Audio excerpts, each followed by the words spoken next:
ਖਾਲਸਾ ਜੀ ਚੈਨਲ ਨੂੰ ਸਬਸਕ੍ਰਾਈਬ ਕਰਨ ਤੋਂ ਬਾਅਦ 'ਚ ਆਲ ਨੋਟੀਫਿਕੇਸ਼ਨ ਨੂੰ ਜ਼ਰੂਰ ਔਨ ਕਰੋ ਤਾਂ ਕਿ ਸਾਡੀ ਕਥਾ ਕੀਰਤਨ ਦੀ ਹਰ ਵੀਡੀਓ ਤੁਹਾਡੇ ਤੱਕ ਪਹੁੰਚਦੀ ਰਹੇ ਅਤੇ ਵੀਡੀਓ ਨੂੰ ਲਾਈਕ ਕਰਨਾ ਨਾ ਭੁੱਲਣਾ ਜੀ। सतगुरु जी दी साजी निवाजी परम सन्मान योग गुरु खालसा साध संगत जीओ फतेह गजाओ। वाहिगुरु जी का खालसा वाहिगुरु जी की फतेह। सो साध संगत जी आप सारे ही बड़भागे हो जिथे अकाल पुरख वाहिगुरु पार ब्रह्म परमेश्वर दे सरगुण स्वरूप दसवें गुरु नानक श्री गुरु गोबिंद सिंह साहिब जी महाराज ने धर्म चलावन संत उबारन दुष्ट सबन को मूल उपारन दे वास्ते अवतार धारिया अपना आप प्रकाश किया। उस महान पवित्र स्थान तखत श्री हरमंदर जी पटना साहिब दे सचखंड दरबार दियां हाजरियां भरदे होए अपना लोक परलोक सुहेला बना रहे हो। कलगीधर दशमेश पिता जी दियां खुशियां प्राप्त कर रहे हो। यही वड्डियां भागां दी निशानी है ਅਤੇ ਇਹ सब सतगुरु महाराज जी की बख्शिश रहमत का सदका है। सो साध संगत जी इस समय गुर इतिहास की लड़ीवार कथा चल रही है। कवियां दे सिरमौर चूड़ामन कवि भाई साहब भाई संतोख सिंह जी द्वारा रचित श्री गुर प्रताप सूरज ग्रंथ की 8वीं रास चल रही है। कुल 12 रासां 6 रुत्तां 2 आइनां विच 10 पातशाहियां दा जीवन बिरतांत चूड़ामन कवि भाई साहब भाई संतोख सिंह जी ने वर्णन किया है। सो 8वीं रास की कथा चल रही है। कल दे प्रकरण अंदर आप सारियां ने सरवण किया। मीरी पीरी दे मालिक 6वें पातशाह दल पंजन गुर सूरमा बड़ योद्धा बहु परोपकारी जिन्हां ने 1 लाख तुरकां दे नाल जंग कीता। बड़े बड़े तुरक सैनापति जिस विच कुतुब खान पैंद खान आसमान खान अनवर खान काले खां ये 5 सैनापति सन। सारे दे सारे मारे गए। सारे जिन्ने भी चढ़ के आए सन सब मारे गए। कुछ बुजदिल जड़े सन वो भज गए वो बच गए बाकी सब मारे गए। लोथां खिलरियां पईयां हन रणभूमि विच। गुरु साहिब जी ने भाई बिधि चंद जी नूं कहा कि भाई अपने सिंह सूरमे जड़े शहीद होए हैं उन्होंने इकट्ठियां करके उन्हों का अंतिम संस्कार करो। बहुत बदबू फैल रही है। हुण आपां इत्थे नहीं रहना क्योंकि एक तो चारे पासे करतारपुर साहिब के 4 चुफेरे बदबू ही फैली हुई सी। दूजा बुढ़न साहब फकीर आराध रहा सी। फिर जड़े तीजा कारण सी कि जड़े लागे लागे पिंडां दे जड़े रजवाड़े सन वो बागी होए सन जिन्हां दे भाई भतीजे मारे गए जंग विच वो छल बल कर रहे सन। तां गुरु साहिब जी ने कहा हुण कीरतपुर साहिब चलण की तैयारी करो। भाई बिधि चंद जी ने जाके गुरु महलों नूं गुरु साहिब जी का हुक्म सुनाया। माता मरवाही जी माता नानकी जी साहिबजादियां नूं लैके और डोले उपर सवार होए। गुरु साहिब जी ने कहा कि भाई जो प्यारी वस्तुआं हन वो सब लै लो बाकी दा लालच ना करो बाकी छड़ दो। जो लोड़ींदी वस्तु है वो सब सांभ लो गड्डियां ते लद लो। लद के लियांदा। गुरु साहिब जी ने कहा सी गंगसर दे कोल असी उड़ीकदे हां तुसी छेती सारियां नूं तैयार करके असवार करा के लै आओ। भाई बिधि चंद जी गए सारियां नूं लैके आंदा। उन्ना चिर मतावी झार मसाला जगदियां रहियां 4 चुफेरे इउं लगदा मानो रात नूं ही दिन चढ़िया होवे सूरज चढ़िया होवे इन्ना प्रकाश है मसालों का और झार मतावियां का। ਹੁਣ ਗੁਰੂ ਸਾਹਿਬ ਜੀ ਕੀਰਤਪੁਰ ਸਾਹਿਬ ਨੂੰ ਚਾਲੇ ਪਾਉਣ ਲੱਗੇ ਹਨ। ਅਗਲੀ ਕਥਾ ਸਰਵਣ ਕਰਨ ਦੇ ਲਈ ਆਪੋ ਆਪਣੀਆਂ ਮਨੋਬਿਰਤੀਆਂ ਨੂੰ ਇਕਾਗਰ ਕਰੀਏ। ਗੁਰ ਕੀ ਮੂਰਤ ਮਨ ਮਹਿ ਧਿਆਨ, ਗੁਰ ਕੈ ਸ਼ਬਦ ਮੰਤਰ ਮਨ ਮਾਨ, ਗੁਰ ਕੈ ਚਰਨ ਹਿਰਦੈ ਲੈ ਧਾਰਉ, ਗੁਰ ਪਾਰ ਬ੍ਰਹਮ ਸਦਾ ਨਮਸਕਾਰਉ। ਸਤਿਗੁਰਾਂ ਦੇ ਪਵਿੱਤਰ ਚਰਨਾਂ ਕਮਲਾਂ ਨੂੰ ਹਿਰਦੇ ਵਿੱਚ ਵਸਾਉਂਦੇ ਹੋਏ ਰਸਨਾ ਪਵਿੱਤਰ ਕਰੀਏ। ਸਾਰੇ ਮਾਈ ਭਾਈ ਗੱਜ ਵੱਜ ਕੇ ਆਖੀਏ ਸਤਿਨਾਮ ਸ੍ਰੀ ਵਾਹਿਗੁਰੂ ਜੀ। ਫਿਰ ਸਾਰੇ ਗੱਜ ਕੇ ਆਖੀਏ ਸਤਿਨਾਮ ਸ੍ਰੀ ਵਾਹਿਗੁਰੂ ਜੀ। ਦੋਹਰਾ ਚਾਰ ਮਤਾਬੀ ਬਹੁ ਜਰੇ, ਸੰਗ ਮਸਾਲ ਅਨੇਕ। ਸੋ ਸਾਧ ਸੰਗਤ ਜੀ, ਕਵੀਆਂ ਦੇ ਸਿਰਮੌਰ ਚੂੜਾਮਨ ਕਵੀ ਭਾਈ ਸਾਹਿਬ ਭਾਈ ਸੰਤੋਖ ਸਿੰਘ ਜੀ ਅਗਲੀ ਕਥਾ ਵਰਣਨ ਕਰ ਰਹੇ ਹਨ। ਗੁਰੂ ਹਰਗੋਬਿੰਦ ਸਾਹਿਬ ਮਹਾਰਾਜ ਜੀ ਨੇ ਭਾਈ ਬਿਧੀ ਚੰਦ ਜੀ ਨੂੰ ਹੁਕਮ ਕਰਕੇ ਪਰਿਵਾਰਾਂ ਨੂੰ ਲਿਆਉਣ ਵਾਸਤੇ ਭੇਜਿਆ। ਆਪ ਗੰਗਸਰ ਨਾਮੇ ਅਸਥਾਨ 'ਤੇ ਖਲੋਤੇ ਉਡੀਕ ਕਰ ਰਹੇ ਹਨ। ਬਹੁਤ ਸਾਰੀਆਂ ਝਾੜ ਮਤਾਬੀਆਂ ਮਸਾਲਾਂ ਜਗ ਰਹੀਆਂ ਹਨ। ਡੋਰੇ ਸੇ ਅੰਦਨ ਸੰਗ ਕੁਛ, ਕੀਨਸ ਜਲਦ ਵਿਵੇਕ। ਗਿਆਨ ਦੇ ਸਮੁੰਦਰ ਸਤਿਗੁਰੂ ਹਰਗੋਬਿੰਦ ਸਾਹਿਬ ਮਹਾਰਾਜ ਜੀ ਨੇ ਕੁਝ ਡੋਲੇ ਪਾਲਕੀਆਂ ਆਪਣੇ ਨਾਲ ਕੀਤੇ। ਚੌਪਈ ਪਿਥਾ ਸਥਾਨ ਗੰਗਸਰ ਜਾਨ, ਔਰ ਗੁਰੂ ਪਿਤਾ ਸ੍ਰੀ ਗੁਰੂ ਅਰਜਨ ਦੇਵ ਮਹਾਰਾਜ ਜੀ ਦੇ ਰਚੇ ਹੋਏ ਗੰਗਸਰ ਨਾਮੇ ਪਵਿੱਤਰ ਅਸਥਾਨ 'ਤੇ ਕਰ ਬੰਦਸ ਕੀਨਸ ਪ੍ਰਸਥਾਨ। ਬੰਦਨਾ ਕਰਕੇ ਗੰਗਸਰ ਸਾਹਿਬ ਨੂੰ ਮੱਥਾ ਟੇਕ ਕਰਕੇ ਅੱਗੇ ਚਾਲੇ ਪਾਏ। ਆਗੇ ਚਲੇ ਮਸਾਲੇ ਬ੍ਰਿੰਦ, ਅੱਗੇ ਮਸਾਲਾਂ ਬਹੁਤ ਸਾਰੀਆਂ ਜਗਦੀਆਂ ਜਾ ਰਹੀਆਂ ਹਨ। ਕਰਿਓ ਪਿਆਨ ਸ੍ਰੀ ਹਰਿ ਗੋਬਿੰਦ। ਸ੍ਰੀ ਗੁਰੂ ਹਰਗੋਬਿੰਦ ਸਾਹਿਬ ਮਹਾਰਾਜ ਜੀ ਨੇ ਪ੍ਰਸਥਾਨ ਕੀਤਾ। ਸਨੇ ਸਨੇ ਗਮਨੇ ਮਗ ਜਾਹੀ, ਹੌਲੀ ਹੌਲੀ ਰਸਤੇ ਵਿੱਚ ਚਲੇ ਜਾ ਰਹੇ ਹਨ। ਬਜੇ ਨਗਾਰੇ ਬਹੁ ਧੁਨ ਤਾਹੀ, ਬਹੁਤ ਉੱਚੀ ਧੁਨ ਵਿੱਚ ਨਗਾੜੇ ਵੱਜਦੇ ਜਾਂਦੇ ਹਨ। ਸੈਨ ਸਕਲ ਕੋ ਆਇਸ ਦੀਨ, ਸਾਰੀ ਸੈਨਾ ਨੂੰ ਗੁਰੂ ਸਾਹਿਬ ਜੀ ਨੇ ਆਗਿਆ ਦਿੱਤੀ। ਸ੍ਰੀ ਗੁਰ ਦਿੱਤੇ ਕੇ ਸੰਗ ਕੀਨ, ਸਾਰੀ ਸੈਨਾ ਨੂੰ ਬਾਬਾ ਗੁਰਦਿੱਤਾ ਜੀ ਦੇ ਨਾਲ ਕੀਤਾ। ਸਭ ਕੁਟੰਬ ਕੇ ਸੰਗ ਰਹੀਜੈ, ਔਰ ਕਿਹਾ ਕਿ ਪਰਿਵਾਰਾਂ ਦੇ ਨਾਲ ਚਾਰ ਚੁਫੇਰੇ ਰਹਿਣਾ ਮੁਸਤੈਦ ਹੋ ਕੇ। ਸਾਵਧਾਨ ਹੋਏ ਕੈ ਗਮਨੀਜੈ, ਸਾਵਧਾਨ ਹੋ ਕਰਕੇ ਮੁਸਤੈਦ ਹੋ ਕਰਕੇ ਸਨਦਬੱਧ ਹੋ ਕਰਕੇ ਅੱਗੇ ਚੱਲਣਾ। ਕਿਤਿਕ ਸੌਰ ਸੰਗ ਨਿਜ ਲੀਜੇ, ਕਿਤਨੇ ਸੂਰਮੇ ਨਾਲ ਗੁਰੂ ਸਾਹਿਬ ਜੀ ਨੇ ਲਏ। ਤਜਮਗ ਬਾਮ ਪਿਆਨਾ ਕੀਨੇ, ਖੱਬੇ ਪਾਸੇ ਦਾ ਰਸਤਾ ਛੱਡ ਕੇ ਆਪ ਸੱਜੇ ਰਸਤੇ ਤੁਰ ਪਏ। ਖੱਬੇ ਰਸਤਿਓਂ ਪਰਿਵਾਰਾਂ ਨੂੰ ਭੇਜਿਆ, ਸੱਜੇ ਰਸਤੇ ਆਪ ਚੱਲੇ, ਕਿਉਂਕਿ ਜੇ ਕੋਈ ਦੁਸ਼ਮਣ ਸਾਹਮਣੇ ਆ ਜਾਵੇ ਤੇ ਟਾਕਰਾ ਕਰਨ ਵਾਸਤੇ ਤਿਆਰ ਬਰ ਤਿਆਰ ਹਨ ਗੁਰੂ ਸਾਹਿਬ ਜੀ। ਪਰਿਵਾਰਾਂ ਦੀ ਰਾਖੀ ਵਾਸਤੇ ਖੱਬੇ ਪਾਸੇ ਭੇਜਿਆ, ਆਪ ਸੱਜੇ ਪਾਸੇ ਤੁਰ ਪਏ। ਜਾਮ ਜਾਮ ਨੀ ਭਈ ਬਤੀਤ, ਜਦੋਂ ਪਹਿਰ ਰਾਤ ਬਤੀਤ ਹੋਈ, ਪ੍ਰਾਤ ਹੇਰ ਸਭ ਕੇ ਮੁਦ ਚੀਤ।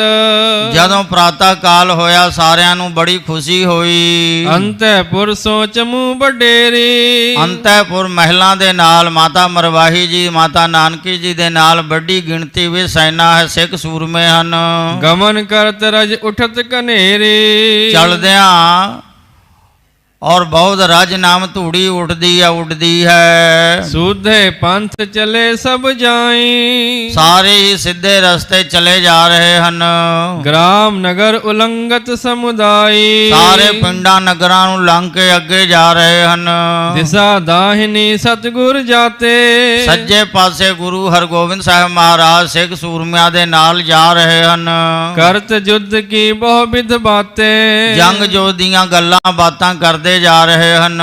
ਵਿਧੀ ਚੰਦ ਤੇ ਆਦ ਜੇ ਸੰਗ, ਭਾਈ ਬਿਧੀ ਚੰਦ ਜੀ ਤੋਂ ਆਦ ਸਿੱਖ ਸੂਰਮੇ ਜਿਹੜੇ ਮੁਖੀ ਹਨ ਨਾਲ ਗੁਰੂ ਸਾਹਿਬ ਜੀ ਦੇ। ਕਹਤ ਪਇਓ ਪ੍ਰਭ ਦੀ ਰਗ ਜੰਗ, ਔਰ ਜੰਗ ਜੋਧ ਦੀ ਵਾਰਤਾ ਸਾਰੇ ਕਹਿੰਦੇ ਸੁਣਦੇ ਹਨ। ਜਾਮ ਦਿਵਸ ਜਬ ਹੀ ਚੜ ਆਇਓ, ਜਦੋਂ ਇੱਕ ਪਹਿਰ ਦਿਨ ਚੜ ਆਇਆ, ਛਾਇਆ ਸਹਿਤ ਕੂਪ ਦਰਸਾਇਓ। ਸੁੰਦਰ ਸੰਗਣੀ ਛਾਂ ਦੇ ਸਹਿਤ ਖੂਹ ਦਿਸਿਆ। ਉਤਰੇ ਹਿਰਿਓ ਰਮ ਸਥਾਨ, ਰਮਣੀਕ ਸਥਾਨ ਦੇਖ ਕਰਕੇ ਗੁਰੂ ਸਾਹਿਬ ਜੀ ਉਤਰੇ। ਸੀਤਲ ਨੀਰ ਕਰਤ ਪੇ ਪਾਨ, ਸੀਤਲ ਜਲ ਛਕਣਾ ਕੀਤਾ। ਕਿਤਕ ਸਮੈ ਬੈਠੇ ਸੁਖ ਪਾਇਓ, ਕਿਤਨਾ ਸਮਾਂ ਬੈਠ ਕਰਕੇ ਸੁਖ ਪਾਉਣਾ ਕੀਤਾ ਛਾਂ ਹੇਠ। ਵਿਧੀ ਚੰਦ ਸੋ ਬਾਕ ਸੁਨਾਇਓ, ਭਾਈ ਵਿਧੀ ਚੰਦ ਜੀ ਦੇ ਤਾਈ ਗੁਰੂ ਸਾਹਿਬ ਜੀ ਨੇ ਇਉਂ ਹੁਕਮ ਫਰਮਾਇਆ। ਸਾਹਿਬ ਜਾਦੇ ਚਮੂ ਅਸੇਖ, ਸਾਹਿਬਜ਼ਾਦਿਆਂ ਦੇ ਨਾਲ ਜੋ ਬਾਕੀ ਸੈਨਾ ਆ ਰਹੀ ਹੈ, ਕਿਤਕ ਦੂਰ ਪਾਛੇ ਲਿਹੁ ਦੇਖ। ਚੰਗੀ ਤਰ੍ਹਾਂ ਦੇਖੋ ਅੱਗੇ ਜਾ ਕੇ ਕਿੰਨੀ ਦੂਰੀ ਤੇ ਹੈ ਔਰ ਕਦੋਂ ਤੱਕ ਆ ਜਾਣਗੇ। ਹਮ ਤੇ ਜਬ ਆਗੇ ਹੋਏ ਜਾਏ, ਉਹ ਸਾਰਾ ਪਰਿਵਾਰ ਦਾ ਜੱਥਾ ਸਾਹਿਬਜ਼ਾਦਿਆਂ ਦੇ ਸਹਿਤ, ਮਹਿਲਾਂ ਦੇ ਸਹਿਤ ਸਾਰੇ ਅੱਗੇ ਲੰਘ ਜਾਣਗੇ। ਤਬ ਪ੍ਰਸਥਾਨ ਕਰੇ ਇਸ ਥਾਏ, ਤਦੋਂ ਅਸੀਂ ਇਸ ਥਾਂ ਤੋਂ ਅੱਗੇ ਚਾਲੇ ਪਾਵਾਂਗੇ। ਵਿਦਿਆ ਚੜ ਕਰ ਤੁੰਗ ਸਥਾਨ, ਭਾਈ ਵਿਧੀ ਚੰਦ ਜੀ ਉੱਚੇ ਸਥਾਨ ਤੇ ਚੜ ਗਏ ਦੇਖਣ ਲੱਗਿਓ ਸੁਨੇ ਧੁਨ ਕਾਨ।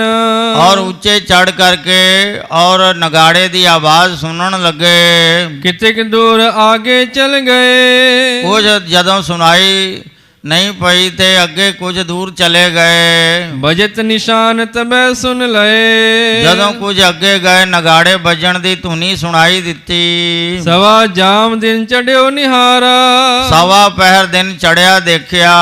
ਉਤਰ ਪਰਿਓ ਸਭ ਗੁਰ ਪਰਿਵਾਰਾ, ਸਵਾ ਪਹਿਰ ਦਿਨ ਚੜੇ ਗੁਰੂ ਸਾਹਿਬ ਜੀ ਦਾ ਸਾਰਾ ਪਰਿਵਾਰ ਆ ਗਿਆ। ਕਹਿ ਕਰ ਦੀਰਘ ਫਰਸ ਕਰਾਇਓ, ਬਾਬਾ ਗੁਰਦਿੱਤਾ ਜੀ ਨੇ ਸੇਵਕਾਂ ਨੂੰ ਕਹਿ ਕੇ ਫਰਸ਼ ਅਤੇ ਗਲੀਚੇ ਵਿਛਵਾਏ। ਗੁਰਸੁਤ ਬੈਠ ਦੀਵਾਨ ਲਗਾਇਓ, ਗੁਰੂ ਸਪੁੱਤਰ ਬਾਬਾ ਗੁਰਦਿੱਤਾ ਜੀ ਨੇ ਕਹਿ ਕੇ ਦੀਵਾਨ ਸਜਾਇਆ। ਬਾਬਕ ਸ਼ਬਦ ਗਾਵਨੇ ਲਾਗਿਓ, ਬਾਬਕ ਰਬਾਬੀ ਆ ਕਰਕੇ ਸ਼ਬਦ ਗਾਇਨ ਕਰਨ ਲੱਗਿਆ। ਸੁਨ ਪ੍ਰਭ ਮਹਿਮਾ ਮਨ ਅਨੁਰਾਗਿਓ, ਜਿਸ ਸ਼ਬਦ ਵਿੱਚ ਸੁਣ ਕਰਕੇ ਗੁਰੂ ਸਾਹਿਬ ਜੀ ਦੀ ਮਹਿਮਾ, ਪ੍ਰਭੂ ਦੀ ਮਹਿਮਾ ਸੁਣ ਕੇ ਮਨ ਵਿੱਚ ਪ੍ਰੇਮ ਪੈਦਾ ਹੁੰਦਾ ਹੈ। ਵਿਧੀ ਚੰਦ ਤੇ ਸੁਨ ਗੁਰ ਕਾਨ, ਭਾਈ ਵਿਧੀ ਚੰਦ ਜੀ ਤੋਂ ਗੁਰੂ ਸਾਹਿਬ ਜੀ ਕੰਨੀ ਸੁਣ ਕੇ ਆਗੇ ਗਏ ਸਕਲ ਕਰ ਪਿਆਨ। ਕਿ ਅੱਗੇ ਸਾਰੇ ਪਰਿਵਾਰ ਨੂੰ ਅੱਗੇ ਤੋਰੋ, ਅਸੀਂ ਪਿੱਛੋਂ ਚੱਲਾਂਗੇ। ਚੜੇ ਤੁਰੰਗ ਅਗਾਰੀ ਚਲੇ, ਘੋੜੇ ਤੇ ਸਵਾਰ ਹੋ ਕਰਕੇ ਜਦੋਂ ਭਾਈ ਵਿਧੀ ਚੰਦ ਜੀ ਨੇ ਕਿਹਾ ਕਿ ਸਾਰਾ ਪਰਿਵਾਰ ਆ ਗਿਆ, ਇਕੱਠਾ ਹੋ ਗਿਆ, ਦੀਵਾਨ ਸਜਿਆ ਹੋਇਆ, ਗੁਰੂ ਸਾਹਿਬ ਜੀ ਘੋੜੇ ਤੇ ਸਵਾਰ ਹੋ ਕੇ ਚੱਲ ਪਏ। ਜਿਸ ਥਲ ਕੀ ਮਹਿਮਾ ਕਹਿ ਭਲੇ, ਉਸ ਸਥਾਨ ਦੀ ਭਲੀ ਪ੍ਰਕਾਰ ਮਹਿਮਾ ਕਹਿ ਕੇ ਪਹੁੰਚੇ ਸਤਿਗੁਰ ਤਿਸੀ ਸਥਾਨ।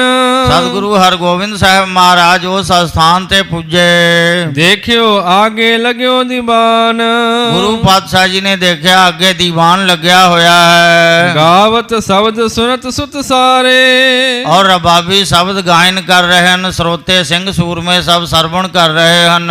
ਹਿਰਦੈ ਆਨੰਦ ਬਿਲੰਦੇ ਧਾਰੇ, ਹਿਰਦੇ ਵਿੱਚ ਬਹੁਤ ਆਨੰਦ ਧਾਰਦੇ ਹਨ। ਸਭਿਨ ਹੇਰੇ ਸਤਿਗੁਰ ਆਏ, ਸਾਰਿਆਂ ਨੇ ਦੇਖਿਆ ਗੁਰੂ ਮਹਾਰਾਜ ਆਏ ਹਨ। ਖਰੇ ਪਏ ਸਨਮਾਨ ਬਿਠਾਏ, ਸਤਕਾਰ ਵਾਸਤੇ ਸਾਰੇ ਉੱਠ ਕੇ ਖਲੋ ਗਏ ਹੱਥ ਜੋੜ ਕੇ। ਸਕਟਾ ਦਿਕ ਨਰ ਜਿਤਕ ਪਿਛਾਰੀ, ਔਰ ਜਿੰਨੇ ਵੀ ਗੱਡੇ ਆਦਿਕ ਤੇ ਮਨੁੱਖ ਜਿੰਨੇ ਵੀ ਪਿੱਛੇ ਰਹਿ ਗਏ ਸਨ, ਸਭਨ ਹੇਤ ਸਥਿਰਤਾ ਧਾਰੀ। ਸਾਰਿਆਂ ਨੂੰ ਇਕੱਠਿਆਂ ਕਰਨ ਵਾਸਤੇ ਗੁਰੂ ਸਾਹਿਬ ਜੀ ਟਿਕੇ ਰਹੇ। ਚਰਨ ਕਮਲ ਕੋ ਲਖ ਕਰ ਬੇਲਾ, ਚਰਨ ਕਮਲ ਦੀ ਚੌਂਕੀ ਦਾ ਵੇਲਾ ਜਾਣ ਕਰਕੇ 1:30 ਵਜੇ ਤੋਂ ਬਾਅਦ ਜੋ ਕੀਰਤਨ ਦੀ ਚੌਂਕੀ ਹੁੰਦੀ ਹੈ, ਚਰਨ ਕਮਲ ਦੀ ਚੌਂਕੀ ਆਖੀ ਜਾਂਦੀ ਹੈ। ਚਰਨ ਕਮਲ ਦੀ ਚੌਂਕੀ ਦਾ ਵੇਲਾ ਜਾਣ ਕੇ ਸ਼ਬਦ ਭੋਗ ਤਬ ਪਾਏ ਸੁਹੇਲਾ, ਤਦੋਂ ਚਰਨ ਕਮਲ ਦੀ ਚੌਂਕੀ ਸ਼ਬਦ ਕੀਰਤਨ ਦਾ ਭੋਗ ਪਾਇਆ। ਸਕਲ ਤੁਰੰਗਨ ਦਈ ਨਿਹਾਰੀ, ਸਾਰੇ ਘੋੜਿਆਂ ਨੂੰ ਨਿਹਾਰੀ ਦਿੱਤੀ। ਮਾਰਗ ਸ਼ਰਮ ਸਗਰੋ ਨਿਰਵਾਰੀ, ਰਾਹ ਦਾ ਥਕੇਵਾਂ ਸਾਰਾ ਦੂਰ ਕੀਤਾ। ਸਾਵਧਾਨ ਬਨ ਤੂਰਨ ਸਾਰੇ, ਸਾਰੇ ਸਾਵਧਾਨ ਹੋ ਗਏ, ਸਨਦ ਬਰ ਤਿਆਰ ਹੋਏ। ਸਤਿਗੁਰ ਹੋਤ ਭਏ ਅਸਵਾਰੇ। ਸਤਿਗੁਰੂ ਹਰਗੋਬਿੰਦ ਸਾਹਿਬ ਮਹਾਰਾਜ ਵੀ ਅਸਵਾਰ ਹੋ ਗਏ। ਗਮਨਤ ਪੰਥ ਉਲੰਘਿਓ ਸਾਰਾ। ਸਾਰਾ ਰਸਤਾ ਲੰਘ ਕਰਕੇ ਅੱਗੇ ਚੱਲੇ। ਤਵ ਸਤਤਰਵ ਕੋ ਕੁਲ ਨਿਹਾਰਾ। ਤਦੋਂ ਸਤਲੁਜ ਦਰਿਆ ਦਾ ਕਿਨਾਰਾ ਦੇਖਿਆ। ਸਨੇ ਸਨੇ ਉਤਰੇ ਸਭ ਪਾਰਾ। ਸਾਰੇ ਹੌਲੀ ਹੌਲੀ ਪਾਰ ਉਤਰ ਗਏ। ਸਮੁਖ ਨਿਕਟ ਜਬ ਪਿਖੇ ਪਹਾਰਾ। ਸਨਮੁਖ ਜਦੋਂ ਨੇੜੇ ਹੀ ਪਹਾੜ ਦੇਖਿਆ। ਹੇਤ ਜਨਾਵਨ ਸੀਸ ਨਿਵਾਇਓ। ਔਰ ਸਿੱਖ ਸੂਰਮਿਆਂ ਨੂੰ ਸਾਰਿਆਂ ਨੂੰ ਜਨਾਉਣ ਵਾਸਤੇ ਸੀਸ ਨਿਵਾਇਆ ਗੁਰੂ ਸਾਹਿਬ ਜੀ ਨੇ। ਦੇਖਤ ਵਿਦਿਏ ਬਾਕ ਅਲਾਇਓ। ਭਾਈ ਬਿਧੀ ਚੰਦ ਜੀ ਨੇ ਇਹ ਦੇਖ ਕਰਕੇ ਬੇਨਤੀ ਕੀਤੀ ਹੱਥ ਜੋੜ ਕੇ, ਕਿਸ ਕੋ ਇਹਾਂ ਬੰਦਨਾ ਕੀਨ। ਹੇ ਮਹਾਰਾਜ ਗੁਰੂ ਗਰੀਬ ਨਿਵਾਜ, ਕਿਸ ਨੂੰ ਆਪ ਜੀ ਨੇ ਇਸ ਥਾਂ ਤੇ ਨਮਸਕਾਰ ਕੀਤੀ ਹੈ। ਕਰੋ ਬਤਾਵਨ ਪ੍ਰਭ ਪਰਬੀਨ। ਹੇ ਪ੍ਰਭੂ ਪਰਵੀਨ ਗੁਰੂ ਗਰੀਬ ਨਿਵਾਜ, ਕਿਰਪਾ ਕਰਕੇ ਦੱਸਣਾ ਕਰੋ ਕਿਸ ਨੂੰ ਆਪ ਜੀ ਨੇ ਮੱਥਾ ਟੇਕਿਆ। ਸੁਨ ਸ੍ਰੀ ਹਰਿ ਗੋਬਿੰਦ ਬਖਾਨਾ। ਗੁਰੂ ਹਰਗੋਬਿੰਦ ਸਾਹਿਬ ਮਹਾਰਾਜ ਜੀ ਨੇ ਉੱਤਰ ਦਿੱਤਾ, ਇਉਂ ਹੁਕਮ ਫਰਮਾਇਆ। ਜਾਨੋ ਬਹੁ ਕਾਰਨ ਇਸ ਥਾਨਾ। ਬਹੁਤੇ ਕਾਰਨ ਹਨ ਇਸ ਸਥਾਨ ਦੇ। ਰਿਖ ਵਸਿਸ਼ਟ ਤਪ ਕੀਨ ਕਨੇਰੇ। ਮੁਨੀ ਵਸਿਸ਼ਠ ਨੇ ਬਹੁਤ ਭਾਰੀ ਤਪ ਕੀਤਾ ਇਸ ਸਥਾਨ ਤੇ। ਸਤ ਸੁਤ ਮ੍ਰਿਤਕ ਸੁਨੇ ਜਿਸ ਬੇਰੇ। ਜਿਸ ਵੇਲੇ ਵਿਸ਼ਵਾਮਿੱਤਰ ਮੁਨੀ ਨੇ ਵਸਿਸ਼ਠ ਮੁਨੀ ਦੇ 100 ਪੁੱਤਰ ਮਾਰ ਦਿੱਤੇ ਈਰਖਾਵਸ ਹੋ ਕਰਕੇ, ਕਿਉਂਕਿ ਉਹ ਰਾਜ ਰਿਖੀ ਕਹਿ ਕੇ ਬੁਲਾਇਆ ਕਰਦੇ ਸਨ। ਵਸਿਸ਼ਠ ਮੁਨੀ ਵਿਸ਼ਵਾਮਿੱਤਰ ਮੁਨੀ ਨੂੰ ਰਾਜ ਰਿਖੀ ਕਹਿ ਕੇ ਬੁਲਾਉਂਦੇ ਸਨ। ਇਸ ਗੁੱਸੇ ਵਿੱਚ ਆ ਕਰਕੇ ਵਸਿਸ਼ਠ ਮੁਨੀ ਦੇ 100 ਪੁੱਤਰ ਮਾਰ ਦਿੱਤੇ ਸਨ। ਬੂਡਨ ਲਗਿਓ ਨਦੀ ਇਸ ਮਾਹੀ। ਔਰ ਇਸ ਨਦੀ ਵਿੱਚ ਵਸਿਸ਼ਠ ਮੁਨੀ ਡੁੱਬਣ ਲੱਗਿਆ। ਤਬ ਕੇ ਤੇਜ ਡੁਬਾਇਓ ਨਾਹੀ। ਪਰ ਨਦੀ ਨੇ ਵਸਿਸ਼ਠ ਮੁਨੀ ਦੇ ਤਪ ਦੇ ਤੇਜ ਨੂੰ ਦੇਖਦਿਆਂ ਡੁਬਾਇਆ ਨਹੀਂ। 100 ਪਰਵਾਹ ਆਪਣੇ ਕਰ ਲੀਨੇ। 100 ਟੁਕੜੇ ਹੋ ਕੇ ਵਗ ਤੁਰੀ ਉਹ ਨਦੀ। ਔਰ ਇਸ ਦੇ ਤਪ ਦਾ ਤੇਜ ਨੂੰ ਦੇਖ ਕਰਕੇ ਡੁਬਾਇਆ ਨਹੀਂ ਨਦੀ ਨੇ, ਔਰ 100 ਟੁਕੜੇ ਹੋ ਕੇ ਵਗ ਤੁਰੀ। ਸਭ ਥਲ ਮੈਂ ਲਗ ਜਲ ਕਰ ਦੀਨੇ। 100 ਟੁਕੜੇ ਹੋਣ ਕਰਕੇ ਥੋੜਾ ਥੋੜਾ ਪਾਣੀ ਰਹਿ ਗਿਆ ਦਰਿਆ ਵਿੱਚ। ਪੁਨੇ ਪਾਸ ਨਿਜ ਘਰ ਮੈਂ ਡਾਰੀ। ਫਿਰ ਵਸਿਸ਼ਠ ਮੁਨੀ ਨੇ ਆਪਣੇ ਗਲ ਵਿੱਚ ਫਾਹੀ ਪਾ ਕਰਕੇ ਡੁੱਬਣਾ ਚਾਹਿਆ। ਗਿਰਿਓ ਅਪਰ ਸਲਤਾ ਕੇ ਬਾਰੀ। ਪਰ 100 ਟੁਕੜੇ ਹੋ ਕਰਕੇ ਦਰਿਆ ਵਗਣ ਲੱਗਿਆ। ਥੋੜਾ ਜਲ ਸੀ, ਇਸ ਕਰਕੇ ਉਸ ਸਤਲੁਜ ਦਰਿਆ ਦੇ ਜਲ ਨੇ ਫਾਹੀ ਵੀ ਤੋੜ ਦਿੱਤੀ। ਤਿੰਨ ਨੇ ਪਾਸ ਕਟੇ ਰਿਖ ਜੋਵਾ। ਔਰ ਮਹਾਨ ਰਿਖੀ ਤਪਸਵੀ ਜਾਣ ਕਰਕੇ ਸਤਲੁਜ ਦਰਿਆ ਨੇ ਫਾਹੀ ਤੋੜ ਦਿੱਤੀ ਜਲ ਦੇ ਪ੍ਰਵਾਹ ਨਾਲ। ਨਾਮ ਵਿਪਾਸਾ ਤਬ ਤੇ ਹੋਵਾ। ਕਦੋਂ ਤੋਂ ਇਸ ਦਰਿਆ ਦਾ ਨਾਮ ਵਿਪਾਸਾ ਪੈ ਗਿਆ। ਵਿਪਾਸਾ ਪਾਸਾ ਫਾਹੀ ਗਲ ਵਿੱਚ ਪਾ ਕੇ ਡੁੱਬਣ ਲੱਗਿਆ ਸੀ, ਉਹ ਫਾਹੀ ਕੱਢ ਦਿੱਤੀ। ਤਦੋਂ ਤੋਂ ਇਸ ਦਾ ਨਾਮ ਵਿਪਾਸਾ ਪੈ ਗਿਆ। ਬਹੁਰ ਸੁਨੋ ਦੇਵੀ ਕੋ ਥਾਨ। ਉਸ ਤੋਂ ਬਾਅਦ ਗੁਰੂ ਸਾਹਿਬ ਜੀ ਫਰਮਾ ਰਹੇ ਹਨ, ਜਗਤ ਈਸਰੀ ਅਸੁਰ ਨਹਾਨ। ਗੁਰੂ ਸਾਹਿਬ ਜੀ ਕਹਿੰਦੇ ਦਸਮ ਰੂਪ ਧਰ ਜਬ ਹਮ ਰਹੇ, ਜਦੋਂ ਅਸੀਂ ਦਸਵਾਂ ਜਾਮਾ ਧਾਰਨ ਕਰਾਂਗੇ। ਅਨੇਕ ਬਿਲਾਸ ਕਰਤ ਸੁਖ ਲਹੈ। ਅਨੇਕ ਪ੍ਰਕਾਰ ਦੇ ਕੌਤਕ ਔਰ ਬਿਲਾਸ ਕਰਾਂਗੇ। ਅਬ ਤੇ ਪੀਰਨ ਕਰੇ ਵਡੇਰੇ। ਹੁਣ ਤੋਂ ਵੀ ਬਹੁਤ ਭਾਰਾ ਜੰਗ ਕਰਾਂਗੇ ਦਸਵੇਂ ਜਾਮੇ ਵਿੱਚ। ਸ਼ਤਰੂ ਵਿਨਾਸ਼ ਹੋਏ ਬਹੁ ਤੇਰੇ। ਬਹੁਤ ਸਾਰੇ ਬੈਰੀ ਨਾਸ ਹੋਣਗੇ। ਸੋ ਸਾਧ ਸੰਗਤ ਜੀ, 6ਵੇਂ ਪਾਤਸ਼ਾਹ ਜੀ ਨੇ 4 ਜੰਗ ਕੀਤੇ। ਉਹਨਾਂ ਦੇ ਪੋਤਰੇ ਗੁਰੂ 10ਵੇਂ ਪਾਤਸ਼ਾਹ ਜੀ ਨੇ 14 ਜੰਗ ਕੀਤੇ। 14 ਜੰਗਾਂ ਦੇ ਜੇਤੂ ਰਹੇ। ਜੋ ਕੰਮ ਦਾਦਾ ਗੁਰੂ ਨੇ ਕੀਤਾ ਉਹੀ ਕੰਮ ਪੋਤਰੇ ਗੁਰੂ ਨੇ ਕੀਤਾ।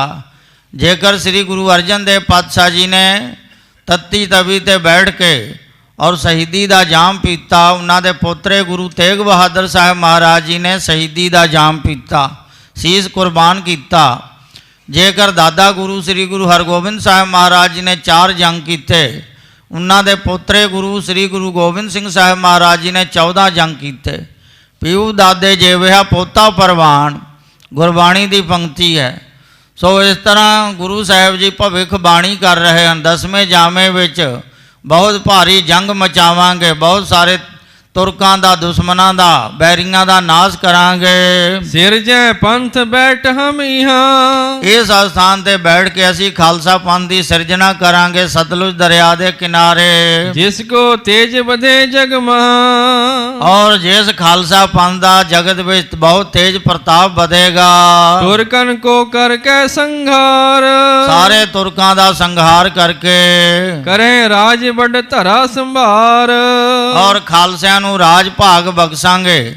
ਔਰ ਸਾਰੇ ਜਗਤ ਵਿੱਚ ਤਿੰਨ ਹੀ ਕੋ ਔਰ ਸਰਦਾਰੀ ਬਖਸ਼ਾਂਗੇ ਜੋ ਦਬੇ ਕੁਚਲੇ ਹੋਏ ਸਨ, ਜੋ ਲਤਾੜੇ ਹੋਏ ਸਨ, ਉਹਨਾਂ ਨੂੰ ਪਾਤਸ਼ਾਹੀ ਗੁਰੂ ਸਾਹਿਬ ਜੀ ਨੇ ਬਖਸ਼ੀ ਹੈ 10ਵੇਂ ਜਾਮੇ ਵਿੱਚ ਕਿ ਯਾਦ ਕਰੇ ਹਮਰੀ ਗੁਰਿਆਈ। ਉਹਨਾਂ ਨੂੰ ਪਾਤਸ਼ਾਹੀ ਬਖਸ਼ਿਸ਼ ਕੀਤੀ ਜੋ ਚੇਤੇ ਰੱਖਣਗੇ ਗੁਰੂ ਸਾਹਿਬ ਜੀ ਦੀ ਮਹਿਮਾ ਨੂੰ।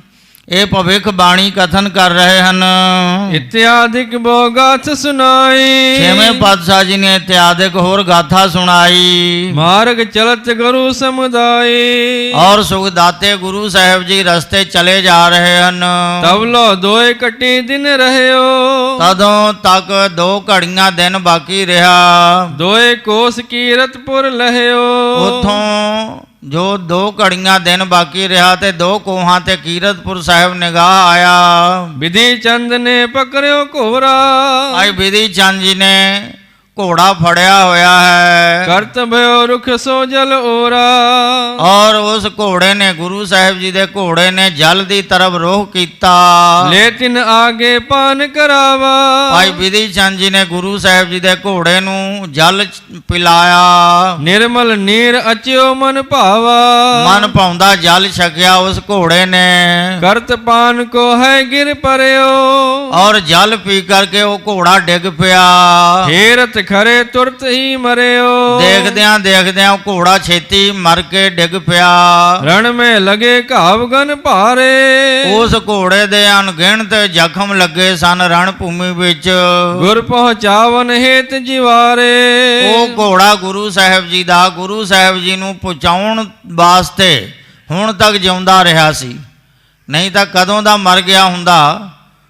ਉਹ ਗੁਰੂ ਸਾਹਿਬ ਜੀ ਦੀ ਸੰਗਤ ਕਰਕੇ ਉਸ ਨੂੰ ਵੀ ਇੰਨੀ ਸਮਝ ਸੀ, ਉਸ ਜਾਨਵਰ ਨੂੰ, ਉਸ ਘੋੜੇ ਨੂੰ ਗੁਰੂ ਸਾਹਿਬ ਜੀ ਨੂੰ ਪਹੁੰਚਾਉਣ ਤੱਕ ਉਹ ਜਿਉਂਦਾ ਰਿਹਾ। ਵੱਡੇ ਭਾਗ ਸੁਰਪੁਰ ਕੋ ਗਇਓ, ਔਰ ਵੱਡਿਆਂ ਭਾਗਾਂ ਕਰਕੇ ਸੁਰਪੁਰੀ ਨੂੰ ਗਿਆ ਉਹ ਘੋੜਾ। ਨਾਮ ਜਾਨ ਪਾਈ ਜਿਸ ਭਇਓ, ਜਿਸ ਦਾ ਗੁਰੂ ਸਾਹਿਬ ਜੀ ਨੇ ਨਾਮ ਜਾਨ ਭਾਈ ਰੱਖਿਆ ਸੀ। ਜੋ ਦਿਲਬਾਗ ਤੇ ਗੁਲਬਾਗ ਘੋੜੇ ਸਨ, ਇਹ ਘੋੜਾ ਤਾਂ ਪਹਿਲਾਂ ਮਰ ਗਿਆ, ਦੂਜਾ ਘੋੜਾ ਜਾਨ ਭਾਈ ਜਿਹੜਾ ਸੀ ਉਹ ਵੀ ਮਰ ਗਿਆ। ਲੋਹ ਸਵਾਮਣ ਜਾਹੇ ਸਰੀਰ, ਜੋ 1.25 ਮਣ ਲੋਹੇ ਦੇ ਸ਼ਸਤਰ ਧਾਰਨ ਕੀਤੇ ਹੋਏ ਗੁਰੂ ਸਾਹਿਬ ਜੀ ਦਾ ਭਾਰ ਚੁੱਕਦਾ ਸੀ। ਕਰਤ ਜੰਗ ਬੇਧਿਓ ਬਹੁ ਵੀਰ, ਜੰਗ ਕਰਦਿਆਂ ਔਰ ਉਸ ਬਲੀ ਘੋੜੇ ਦੇ ਸਰੀਰ ਉੱਪਰ ਅਣਗਿਣਤ ਜ਼ਖਮ ਲੱਗੇ ਸਨ। ਅਵਰ ਤੁਰੰਗ ਗੁਰੂ ਚੰਡ ਚਲੇ, ਹੋਰ ਘੋੜੇ ਤੇ ਗੁਰੂ ਸਾਹਿਬ ਜੀ ਅਸਵਾਰ ਹੋ ਕੇ ਚੱਲੇ। ਜਿਸ ਹੈ ਕੇ ਗੁਣ ਵਰਨਤ ਭਲੇ, ਉਸ ਜਾਨ ਭਾਈ ਨਾਮੇ ਘੋੜੇ ਦੇ ਗੁਣਾਂ ਦਾ ਵਰਣਨ ਕਰਦੇ ਹੋਏ ਸੁਣਾਉਂਦੇ ਹੋਏ ਜਾ ਰਹੇ ਹਨ। ਕੀਰਤਪੁਰ ਤਭੀ ਨਿਆਰਿਓ, ਔਰ ਕੀਰਤਪੁਰ ਸਾਹਿਬ ਨੇੜੇ ਆ ਗਿਆ। ਪ੍ਰਵੇਸੇ ਪਿੱਕੇ ਭਲੇ ਵਸਾਇਓ, ਔਰ ਦੇਖ ਕਰਕੇ ਗੁਰੂ ਸਾਹਿਬ ਨੇ ਕਿਹਾ ਕਿ ਇਹ ਭਲਾ ਨਗਰ ਵਸਾਇਆ ਹੈ। 6ਵੇਂ ਪਾਤਸ਼ਾਹ ਜੀ ਨੇ ਬਾਬਾ ਗੁਰਦਿੱਤਾ ਜੀ ਨੂੰ, ਵੱਡੇ ਸਾਹਿਬਜ਼ਾਦੇ ਨੂੰ ਹੁਕਮ ਕੀਤਾ ਸੀ ਕਿ ਪਹਾੜਾਂ ਦੇ ਨੇੜੇ ਰਮਣੀਕ ਅਸਥਾਨ ਤੇ ਨਗਰ ਵਸਾਉਣਾ ਤੇ ਨਾਮ ਗੁਰ ਕੀਰਤਪੁਰ ਸਾਹਿਬ ਰੱਖਣਾ। ਕੀਰਤਪੁਰ ਸਾਹਿਬ ਦਾ ਨਾਮ ਪਹਿਲਾਂ 6ਵੇਂ ਪਾਤਸ਼ਾਹ ਜੀ ਨੇ ਜੋ ਆਪਣੀ ਰਸਨਾ ਤੋਂ ਉਚਾਰਨ ਕੀਤਾ ਸੀ, ਗੁਰ ਕੀਰਤਪੁਰ ਸਾਹਿਬ। ਹੁਣ ਕੱਲਾ ਕੀਰਤਪੁਰ ਸਾਹਿਬ ਹੀ ਪ੍ਰਸਿੱਧ ਹੈ।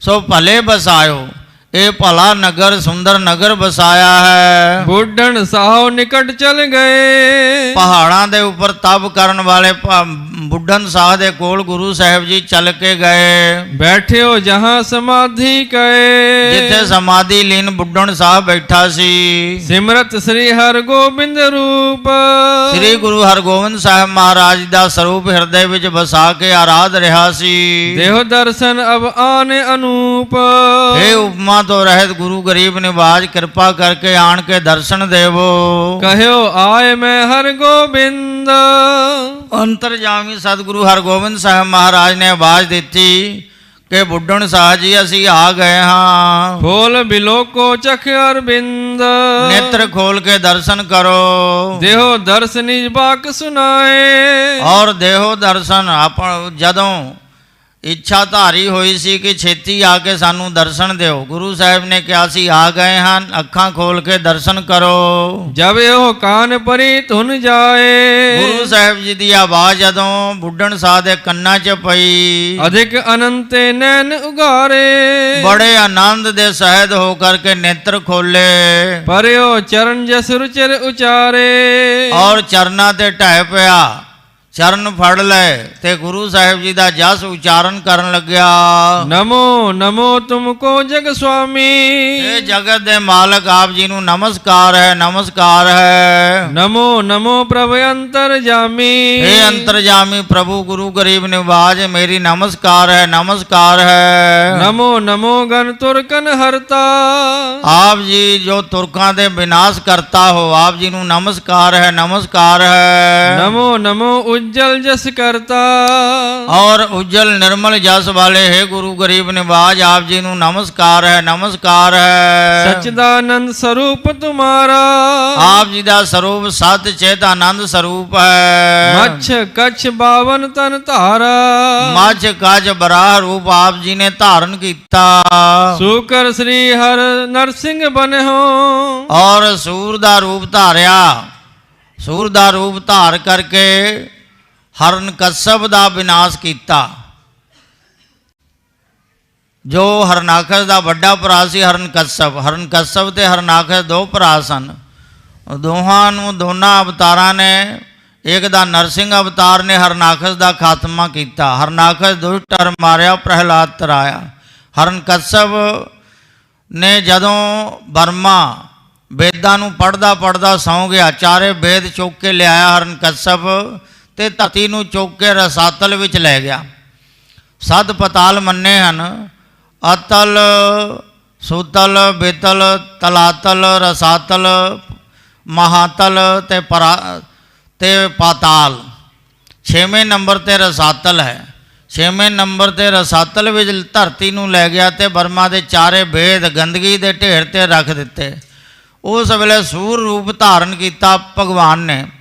ਸੂਰ ਦਾ ਰੂਪ ਧਾਰ ਕਰਕੇ ਦਾੜਾਂ ਅਗਰੇ ਪ੍ਰਥਮ ਧਰਾਇਨ, ਗੁਰਬਾਣੀ ਦੀ ਪੰਕਤੀ ਹੈ। ਸੂਰ ਅਵਤਾਰ ਨੇ ਦਾੜਾਂ ਅਗਰੇ ਪ੍ਰਥਮ ਧਰਾਇਨ, ਪ੍ਰਿਥਵੀ ਨੂੰ ਦਾੜਾਂ ਦੇ ਉੱਪਰ ਚੁੱਕ ਕਰਕੇ ਲਿਆ ਕੇ ਆਪਣੇ ਅਸਥਾਨ ਤੇ ਸਥਾਪਿਤ ਕੀਤੀ ਤੇ ਚਾਰੇ ਵੇਦ ਬਰਮਾ ਨੂੰ ਵਾਪਸ ਕੀਤੇ। ਤੇ ਨਰਸਿੰਘ ਭਗਵਾਨ ਨੇ ਹਰਨਾਕਸ਼ ਨੂੰ ਮਾਰਨਾ ਕੀਤਾ।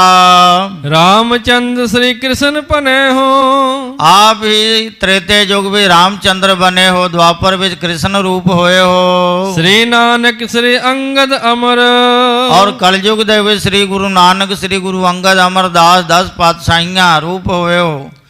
ਭੱਟਾਂ ਨੇ ਸਵਈਏ ਵਿੱਚ ਜ਼ਿਕਰ ਕੀਤਾ, ਸਤਜੁਗ ਤੈ ਮਾਣਿਓ ਛਲਿਓ ਬਲ ਬਾਵਨ ਪਾਇਓ, ਤ੍ਰੇਤਾ ਤੈ ਮਾਣਿਓ ਰਾਮ ਰਘਵੰਸ਼ ਕਹਾਇਓ, ਦੁਆਪਰ ਕ੍ਰਿਸ਼ਨ ਮੁਰਾਰ ਕੰਸ ਕਿਰਤਾਰਥ ਕੀਓ, ਉਗਰ ਸੈਨ ਕਉ ਰਾਜ ਅਪਾਇ ਭਗਤ ਜਨ ਦੀਓ, ਕਲਯੁਗ ਪ੍ਰਮਾਣ ਨਾਨਕ ਗੁਰੂ ਅੰਗਦ ਅਮਰ ਕਹਾਇਓ, ਸ੍ਰੀ ਗੁਰੂ ਰਾਜ ਅਬ ਚਲ ਅਟਲ ਆਦਿ ਪੁਰਖ ਫਰਮਾਇਓ।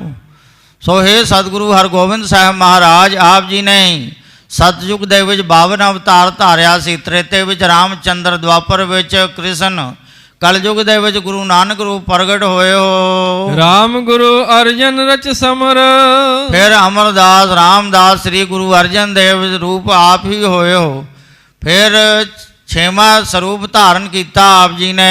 ਛਟਮ ਰੂਪ ਤਰ ਦਰਸ਼ਨ ਦੀਨਾ, ਔਰ 6ਵਾਂ ਸਰੂਪ ਧਾਰਨ ਕਰਕੇ ਉਹੀ ਗੁਰੂ ਨਾਨਕ ਦੇਵ ਪਾਤਸ਼ਾਹ ਜੀ ਦੀ 6ਵੀਂ ਜੋਤ ਧਾਰ ਕਰਕੇ ਆਪ ਜੀ ਨੇ ਦਰਸ਼ਨ ਦਿੱਤੇ ਹਨ। ਮਮ ਕਲਿਆਣ ਸਕਲ ਵਿਦ ਕੀਨਾ, ਹਰ ਪ੍ਰਕਾਰ ਦੇ ਨਾਲ ਸਾਡਾ ਕਲਿਆਣ ਕੀਤਾ, ਆਣ ਕੇ ਦਰਸ਼ਨ ਦਿੱਤੇ। ਕਾਵ ਸਰੋਣ ਜੁਤ ਅਧਿਕ ਸੁਹਾਏ, ਜ਼ਖਮ ਅਤੇ ਲਹੂ ਦੇ ਸਹਿਤ ਬਹੁਤ ਸੁਭਾਇਮਾਨ ਹੋ ਰਹੇ ਹੋ। ਹਤ ਰਾਵਣ ਜਨ ਰਗਬਰ ਆਏ, ਜਿਵੇਂ ਰਾਵਣ ਨੂੰ ਮਾਰ ਕੇ ਸ੍ਰੀ ਰਾਮਚੰਦਰ ਜੀ ਆਏ ਸਨ। ਕਹਿ ਜਿਸ ਬਹੁ ਵਿਦ ਪਗ ਪਰ ਪਰਿਓ, ਬਹੁਤ ਸਾਰਾ ਜਸ ਉਚਾਰਨ ਕਰਕੇ ਗੁਰੂ ਸਾਹਿਬ ਜੀ ਦੇ ਚਰਨਾਂ ਤੇ ਮੱਥਾ ਟੇਕਿਆ ਬੁੱਢਣ ਸਾਹ ਨੇ। ਗੁਰ ਗੈ ਭੁਜ ਗਰ ਲਾਵਨ ਕਰਿਓ। ਗੁਰੂ ਸਾਹਿਬ ਜੀ ਨੇ ਬਾਹਾਂ ਤੋਂ ਫੜ ਕੇ ਗਲੇ ਲਗਾਇਆ। ਸਕਲ ਆਸ ਪੂਰਨ ਤੋ ਭਈ। ਬੁੱਢਣ ਸਾਹ ਦੀ ਸਾਰੀ ਆਸਾ ਪੂਰਨ ਹੋ ਗਈ। ਸਭ ਗਿਆਤਾ ਉਰ ਮੈਂ ਬਿਦਤਈ। ਔਰ ਸਾਰੀ ਗਿਆਤ ਸੋਝੀ ਪ੍ਰਾਪਤ ਹੋ ਗਈ ਹਿਰਦੇ ਵਿੱਚ। ਸ੍ਰੀ ਗੁਰ ਦਿੱਤਾ ਤਬ ਚਲ ਆਇਓ। ਉਸ ਸਮੇਂ ਬਾਬਾ ਗੁਰਦਿੱਤਾ ਜੀ ਗੁਰੂ ਸਾਹਿਬ ਜੀ ਦੇ ਵੱਡੇ ਸਾਹਿਬਜ਼ਾਦੇ ਚੱਲ ਕੇ ਆਏ। ਨਮੋ ਪਰਸਪਰ ਕਰ ਸੁਖ ਪਾਇਓ। ਆਪਸ ਇੱਕ ਦੂਜੇ ਨੂੰ ਨਮਸਕਾਰ ਕੀਤੀ। ਨਮਸਕਾਰ ਕਰਕੇ ਸੁਖ ਪਾਉਣਾ ਕੀਤਾ। ਸਤਿਗੁਰ ਪਨਿਓ ਜਾਏ ਹਮ ਡੇਰੇ। ਤਦੋਂ ਗੁਰੂ ਗਰੀਬ ਨਿਵਾਸ ਸ੍ਰੀ ਗੁਰੂ ਹਰਗੋਬਿੰਦ ਸਾਹਿਬ ਮਹਾਰਾਜ ਨੇ ਕਿਹਾ ਸੀ ਹੁਣ ਡੇਰੇ ਚੱਲਦੇ ਆਂ। ਇਹ ਅਬ ਬੈਠेंगे ਟਿਕ ਤੇਰੇ। ਇਹ ਬੁੱਢਣ ਸਾਹ ਜੀ ਹੁਣ ਸਾਹਿਬਜ਼ਾਦਾ ਗੁਰਦਿੱਤਾ ਜੀ ਤੁਹਾਡੇ ਕੋਲ ਬੈਠਣਗੇ। ਹਿਮ ਕੈ ਗਮਨ ਕੀਨ ਤਤਕਾਲਾ। ਇਉਂ ਕਹਿ ਕੇ ਤਤਕਾਲ ਹੀ ਗੁਰੂ ਹਰਗੋਬਿੰਦ ਸਾਹਿਬ ਮਹਾਰਾਜ ਚਲੇ ਗਏ। ਜਾਤੀ ਮਲਕ ਵਿਪਰਲੇ ਨਾਲਾ। ਜਾਤੀ ਬਿਲ ਮਲਕ ਬ੍ਰਾਹਮਣ ਔਰ ਸਾਰਿਆਂ ਨੂੰ ਨਾਲ ਲੈ ਕੇ ਉੱਤਰ ਸੈਲ ਤੇ ਸਦਨ ਪਰਵੇਸੇ। ਗੁਰੂ ਸਾਹਿਬ ਜੀ ਪਹਾੜਾਂ ਤੋਂ ਹੇਠਾਂ ਉਤਰ ਆਏ। ਦਰਸ਼ਨ ਦੀਨ ਕੁਟੰਬ ਸ਼ੇਸੇ। ਆਪਣੇ ਮਹਿਲ ਵਿੱਚ ਆ ਕਰਕੇ ਸਾਰੇ ਪਰਿਵਾਰਾਂ ਨੂੰ ਦਰਸ਼ਨ ਦਿੱਤੇ। ਕਟਕਸ ਤਰੋਦਸ ਜਾਮ ਬਿਤਾਏ। ਕਮਰ ਕਸਾ ਕਰਕੇ ਕਮਰ ਕਸਾ ਕੀਤੇ ਹੋਏ 13 ਪਹਿਰ ਬਤੀਤ ਕੀਤੇ। ਜੰਗ ਯੁੱਧ ਦੇ ਦੌਰਾਨ 13 ਪਹਿਰ ਬਤੀਤ ਹੋਏ। 13 ਪਹਿਰ ਤੱਕ ਸਨਦ ਬਰ ਤਿਆਰ ਰਹੇ। ਕਮਰ ਕਸਾ ਕਰਕੇ ਰਹੇ ਸਨ। ਸ਼ਸਤਰ ਬਸਤਰ ਸਭ ਅੰਗ ਲਗਾਏ। ਬਸਤਰ ਸ਼ਸਤਰ ਅੰਗਾਂ ਦੇ ਨਾਲ ਲਗਾਏ ਹੋਏ 13 ਪਹਿਰ ਤੱਕ। ਦੋਏ ਕਰੀ ਉਪਰ ਬਿਤ ਜਬੈ। ਜਦੋਂ 2 ਘੜੀਆਂ ਉੱਪਰ ਬਤੀਤ ਹੋਈਆਂ ਕਮਰ ਕਸਾ ਖੋਲਿਓ ਗੁਰ ਤਬੈ। ਗੁਰੂ ਗਰੀਬ ਨਿਵਾਸ ਸ੍ਰੀ ਗੁਰੂ ਹਰਗੋਬਿੰਦ ਸਾਹਿਬ ਮਹਾਰਾਜ ਜੀ ਨੇ 13 ਪਹਿਰ 2 ਘੜੀਆਂ ਉਪਰੰਤ ਕਮਰ ਕਸਾ ਖੋਲਿਆ। ਸ਼ਸਤਰ ਬਸਤਰ ਸਭ ਧਰੇ ਉਤਾਰੀ। ਬਸਤਰ ਸ਼ਾਸਤਰ ਸਾਰੇ ਲਾ ਕੇ ਰੱਖੇ। ਕੀਨ ਸਨਾਨ ਲੀਨ ਬਹੁ ਬਾਰੀ। ਔਰ ਨਿਰਮਲ ਜਲ ਦੇ ਨਾਲ ਗੁਰੂ ਸਾਹਿਬ ਜੀ ਨੇ ਇਸ਼ਨਾਨ ਕੀਤਾ। ਤੀਰ ਆਦ ਕੇ ਕਹਾਵ ਵਿਸਾਲਾ। ਔਰ ਤੀਰਾਂ ਦੇ ਜ਼ਖਮ ਬਹੁਤ ਗੁਰੂ ਸਾਹਿਬ ਜੀ ਦੇ ਸਰੀਰ ਉੱਪਰ ਲੱਗੇ ਹਨ। ਲਗੇ 72 ਜਵਰਨ ਘਾਲਾ। ਰਣ ਜੰਗ ਯੁੱਧ ਕਰਦਿਆਂ ਜੋ ਜ਼ਖਮ ਲੱਗੇ ਸਨ ਉਹ 72 ਜ਼ਖਮ ਸਨ। ਉਹ ਸਾਰੇ ਗਿਣੇ ਜਦੋਂ 72 ਜ਼ਖਮ ਲੱਗੇ ਸਨ। ਕਮਰ ਕਸਾ ਖੋਲਤ ਗਨ ਗਿਨੇ। ਕਮਰ ਕਸਾ ਖੋਲਦਿਆਂ ਗੁਰੂ ਸਾਹਿਬ ਜੀ ਨੇ ਜ਼ਖਮਾਂ ਨੂੰ ਗਿਣਨਾ ਸ਼ੁਰੂ ਕੀਤਾ। 72 ਜ਼ਖਮ ਲੱਗੇ ਸਨ।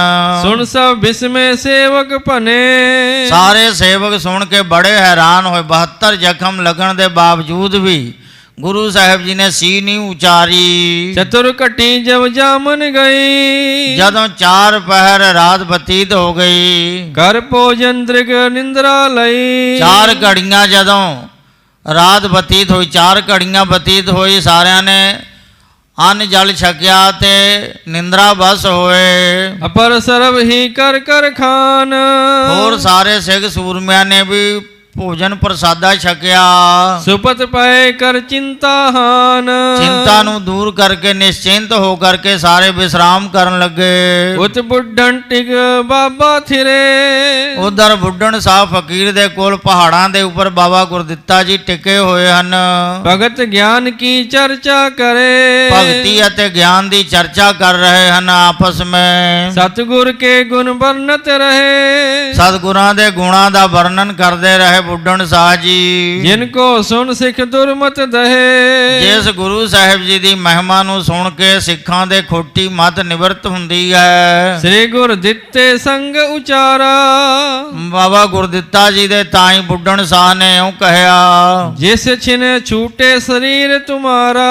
ਗੁਰੂ ਸਾਹਿਬ ਜੀ ਨੇ ਬਚਨ ਕੀਤਾ ਸੀ ਕਿ ਇਹ ਬੁੱਢਣ ਸਾਹਿਬ ਜੀ ਜਿਸ ਛਿਨ ਤੁਹਾਡਾ ਸਰੀਰ ਛੁੱਟੇਗਾ ਕਰੁਣਾ ਕਰ ਇਤਹੀ ਥਲ ਆਏ। ਅਸੀਂ ਤੁਹਾਨੂੰ ਚੇਤੇ ਕਰਕੇ ਇਸ ਥਾਂ ਤੇ ਆਵਾਂਗੇ। ਬਨੇ ਦੇਹੁਰਾ ਸਭ ਸੁਖਦਾਏ। ਤੁਹਾਡਾ ਦੇਹੁਰਾ ਸੁੰਦਰ ਦੇਹੁਰਾ ਬਣੇਗਾ। ਪ੍ਰਾਨ ਅੰਤ ਕੋ ਸਮਾ ਪਹੁੰਚਾ।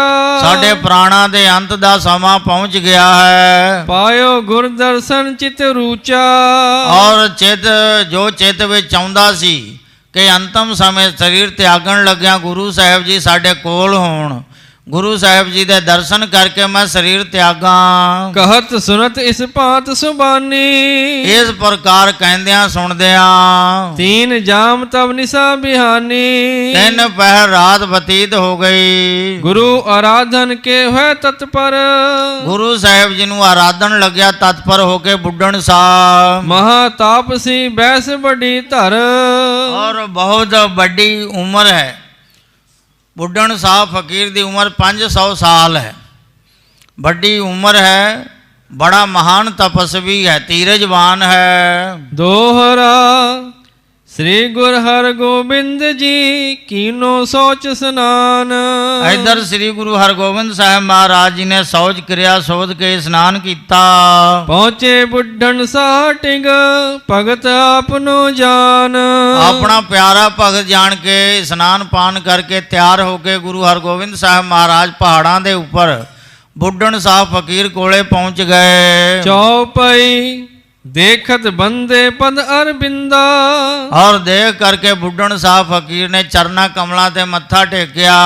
तन तन तुमको सुख कंदा। हे गुरु गरीब निवाज, तुसी सुखां दे दाते हो, सुखां दी मूल हो, और धन हो आप। अंत समय मुझ दर्शन दीन, अंत समय कृपा करके आन के सानू दर्शन दिते। कट्यो करियो कृतार्थ संकटहीन, संकट नू दूर करके सानू कृतार्थ कीता। सुनकर सतगुरु बाक उचारा, बुढ़न साहब पासों सुन करके गुरु साहब जी ने यों बाग के उच्चारण कीता। जीवन को चित चहजे तुम्हारा। बुढ़न साहब जी जे चित विच चाह है होर जीवन दी, भिखो अपर कुछ जगत तमाशा। जगत दा तमाशा कुछ होर देखना चाहुंदे हो, करो आपनी पूर्ण आशा। तुसी आ जीवन दान मांग के अपनी पूर्ण आशा कर लो, आशा अपनी पूर्ण कर लो। हाथ जोड़ तब सकल सुनाई, बुढ़न साहब ने हाथ जोड़ के सारी गल सुनाई। बरख पंच सह बैस बिताई। हे महाराज, आप जी की कृपा का सदका 500 साल उम्र बतीत की है। ऐसो समा न प्राप्त फेरी, मुड़ के हो जा समा प्राप्त नहीं होना। पै दृष्टि गोचर तुम मेरी, जो साडी दृष्टि गोचर होए हो, अखां दे दृष्टि गोचर होए हो, ऐसा समा मुड़ के नहीं आना। महातापसी जोगी कने, बड़े बड़े महान तपस्वी ते जोगी बहुत सारे जड़े हन। तज सुख जग बैरागी बने, और सुख जगत दे सुखां दा त्याग करके जड़े बैरागी जोगी बने हन। अंत समय में दर्श तुम्हारा, अंत समय वो भी आप जी दे दर्शनां नू चाहुंदे हन। चाहत ने प्राप्त तिस बारा। आप जी दे दर्शन करना चाहुंदे तां हन, पर उन्हां नू दर्शन प्राप्त नहीं हुंदा।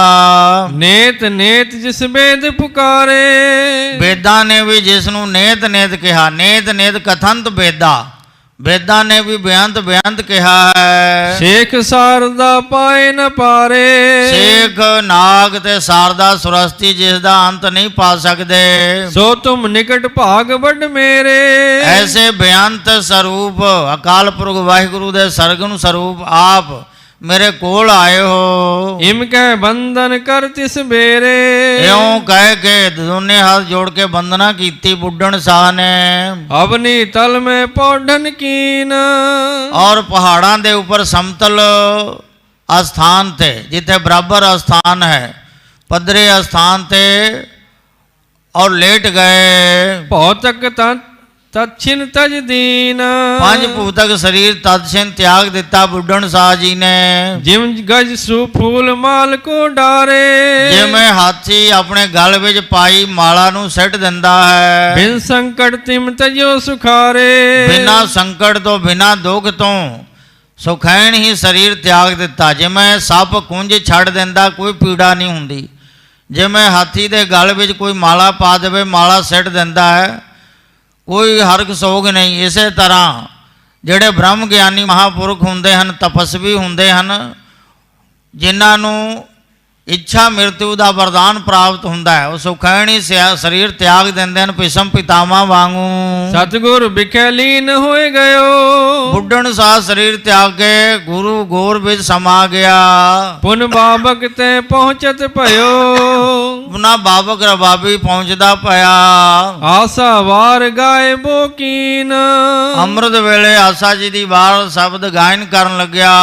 ਪਾਰ ਬ੍ਰਹਮ ਸਿਫਤੀ ਸੁਖ ਚੀਨ, ਇਹ ਸ਼ਬਦ ਪਾਰ ਬ੍ਰਹਮ ਪਰਮੇਸ਼ਰ ਦੀ ਸਿਫਤ ਹੈ। ਭਈ ਪ੍ਰਭਾਤ ਕਬਰ ਖਨਵਾਏ, ਔਰ ਪ੍ਰਭਾਤ ਹੋਈ ਸਵੇਰ ਹੋਈ ਗੁਰੂ ਸਾਹਿਬ ਜੀ ਨੇ ਕਬਰ ਪੁਟਵਾਈ। ਆਛੀ ਬਿਤ ਤਿਸ ਕੋ ਦਫਨਾਏ, ਔਰ ਮੁਸਲਮਾਨ ਫਕੀਰ ਸੀ ਬੁੱਢਣ ਸਾਹ, ਇਸ ਕਰਕੇ ਕਬਰ ਪੁਟਵਾ ਕੇ ਚੰਗੀ ਤਰ੍ਹਾਂ ਉਸ ਨੂੰ ਦਫਨਾਇਆ। ਵਿਦਿਆ ਸ੍ਰੀ ਗੁਰ ਦਿੱਤਾ ਸਾਥ, ਭਾਈ ਵਿਧੀ ਚੰਦ ਤੇ ਭਾਈ ਗੁਰਦਿੱਤਾ ਜੀ ਨਾਲ ਹਨ। ਸਭ ਹਿਨ ਸੰਗ ਲਏ ਤਬ ਨਾਥ, ਬਾਬਾ ਗੁਰਦਿੱਤਾ ਜੀ ਭਾਈ ਵਿਧੀ ਚੰਦ ਆਦਿਕਾਂ ਨੂੰ ਨਾਲ ਲੈ ਕੇ ਗੁਰੂ ਸਾਹਿਬ ਜੀ ਕੀਰਤਪੁਰ ਨਿਕੇਤ ਕੋ ਆਏ, ਕੀਰਤਪੁਰ ਸਾਹਿਬ ਪਹਾੜਾਂ ਤੋਂ ਹੇਠਾਂ ਉਤਰ ਕੇ ਆਪਣੇ ਮਹਿਲ ਵਿੱਚ ਆਏ। ਅਨੇਕ ਪ੍ਰਕਾਰ ਬਾਕ ਸੁਨਾਏ, ਅਨੇਕ ਪ੍ਰਕਾਰ ਦੀ ਵਾਰਤਾ ਸੁਣਾਈ। ਬਸ ਕਰ ਬਹੁਤੇ ਦਿਵਸ ਗੁਜ਼ਾਰੇ, ਕੀਰਤਪੁਰ ਸਾਹਿਬ ਬਸ ਕਰਕੇ ਬਹੁਤ ਦਿਨ ਬਤੀਤ ਕੀਤੇ। ਸਿੱਖ ਹਜ਼ਾਰੋਂ ਜਗ ਨਿਸਤਾਰੇ, ਜਗਤ ਵਿੱਚ ਹਜ਼ਾਰਾਂ ਹੀ ਸਿੱਖਾਂ ਦਾ ਕਲਿਆਣ ਕੀਤਾ, ਉਧਾਰ ਕੀਤਾ। ਧੀਰ ਮਲ ਰਹਿ ਬੁਰ ਕਰਤਾਰਾ, ਧੀਰ ਮਲ ਕਰਤਾਰਪੁਰ ਸਾਹਿਬ ਵਿਖੇ ਹੀ ਰਿਹਾ। ਜਦੋਂ ਗੁਰੂ ਸਾਹਿਬ ਜੀ ਨੇ ਭਾਈ ਵਿਧੀ ਚੰਦ ਜੀ ਨੂੰ ਭੇਜਿਆ ਸੀ ਸਾਰੇ ਪਰਿਵਾਰਾਂ ਨੂੰ ਇਕੱਠਿਆਂ ਕਰਕੇ ਅਸਵਾਰ ਕਰਾ ਕੇ ਪਾਲਕੀਆਂ ਡੋਲਿਆਂ ਵਿੱਚ ਲੈ ਆਓ, ਉਸ ਵੇਲੇ ਗੁਰੂ ਸਾਹਿਬ ਦਾ ਹੁਕਮ ਸੁਣਾਇਆ ਸੀ ਧੀਰ ਮਲ ਨੂੰ ਕਿ ਤੁਸੀਂ ਵੀ ਚੱਲੋ, ਪਰ ਉਸਨੇ ਨਾ ਕਰ ਦਿੱਤੀ ਕਿ ਮੈਂ ਕਰਤਾਰਪੁਰ ਸਾਹਿਬ ਨਹੀਂ ਛੱਡਾਂਗਾ। ਸਾਡੇ ਵਡੇਰਿਆਂ ਦਾ ਰਚਿਆ ਹੋਇਆ ਨਗਰ ਹੈ ਕਰਤਾਰਪੁਰ ਸਾਹਿਬ, ਕਿਵੇਂ ਛੱਡ ਦਈਏ, ਮੈਂ ਤਾਂ ਇੱਥੇ ਹੀ ਰਹਾਂਗਾ। ਉਹਦੇ ਮਨ 'ਚ ਖੋਟ ਸੀ, ਸ੍ਰੀ ਗੁਰੂ ਗ੍ਰੰਥ ਸਾਹਿਬ ਜੀ ਦਾ ਸਰੂਪ ਉਹਦੇ ਕੋਲ ਸੀ, ਉਹ ਵੀ ਛਿਪਾ ਲਿਆ ਔਰ ਐਸੀ ਥਾਂ 'ਤੇ ਜੰਦਰ ਮਾਰ ਕੇ ਰੱਖਿਆ ਜਿੱਥੇ ਪਤਾ ਨਾ ਲੱਗ ਸਕੇ। ਕਿਹਾ ਕਿ ਮੈਂ ਨਹੀਂ ਜਾਣਾ, ਮੈਂ ਇੱਥੇ ਹੀ ਰਹਾਂਗਾ। ਔਰ ਹੋਰ ਕਈ ਤਰ੍ਹਾਂ ਦੇ ਬੋਲ ਕਬੋਲ ਬੋਲਣ ਲੱਗਿਆ। ਸਾਰੀ ਵਾਰਤਾ ਭਾਈ ਵਿਧੀ ਚੰਦ ਜੀ ਨੇ ਗੁਰੂ ਸਾਹਿਬ ਜੀ ਨੇ ਸੁਣਾਈ। ਸੋ ਧੀਰ ਮਲ ਸੋਚਦਾ ਸੀ ਕਿ ਮੈਂ ਬਾਦਸ਼ਾਹ ਦੇ ਅਨੁਸਾਰੀ ਹੋ ਕੇ ਰਹਾਂਗਾ, ਬਾਦਸ਼ਾਹ ਸਾਡਾ ਕੁਝ ਵਿਗਾੜੇਗਾ ਨਹੀਂ, ਜੰਗ ਯੁੱਧ ਨਹੀਂ ਕਰੇਗਾ, ਕਿਉਂਕਿ ਮੈਂ ਉਹਦੇ ਹੁਕਮ ਵਿੱਚ ਆਮ ਪ੍ਰਜਾ ਵਾਂਗ ਰਹਾਂਗਾ। ਗੁਰੂ ਸਾਹਿਬ ਜੀ ਚਾਹੁੰਦੇ ਸਨ ਕਿ ਸਾਡੇ ਨਾਲ ਹੀ ਆ ਜਾਵੇ, ਪਰ ਉਹ ਆਪਣੀ ਮਾਤਾ ਨੂੰ ਕੋਲ ਰੱਖ ਕੇ ਔਰ ਆਪ ਵੀ ਉੱਥੇ ਰਹਿ ਗਿਆ। ਸਭ ਗੁਰ ਕੋ ਸੋ ਸਮਾਜ ਸੰਭਾਰਾ, ਗੁਰੂ ਸਾਹਿਬ ਜੀ ਦੇ ਹੁਕਮ ਅਨੁਸਾਰ ਭਾਈ ਵਿਧੀ ਚੰਦ ਜੀ ਨੇ ਲੋੜੀਂਦੀਆਂ ਵਸਤੂਆਂ ਇਕੱਠੀਆਂ ਕਰਕੇ ਗੱਡਿਆਂ ਤੇ ਲੱਦ ਕੇ ਲਿਆਂਦਾ, ਪਰ ਬਾਕੀ ਜੋ ਸਮਾਨ ਰਹਿ ਗਿਆ ਉਹ ਧੀਰ ਮਲ ਨੇ ਉਹ ਵਸਤੂਆਂ ਸਾਂਭ ਲਈਆਂ। ਗੁਰੂ ਸਾਹਿਬ ਨੇ ਪਹਿਲਾਂ ਹੀ ਕਿਹਾ ਸੀ ਕਿ ਪਦਾਰਥਾਂ ਦਾ ਲਾਲਚ ਨਹੀਂ ਕਰਨਾ, ਜੋ ਲੋੜੀਂਦੀ ਵਸਤੂ ਹੈ ਉਹੀ ਲਿਆਉਣਾ, ਬਾਕੀ ਜੋ ਸਮਾਨ ਰਹਿ ਗਿਆ ਧੀਰ ਮਲ ਨੇ ਸਾਂਭ ਲਿਆ।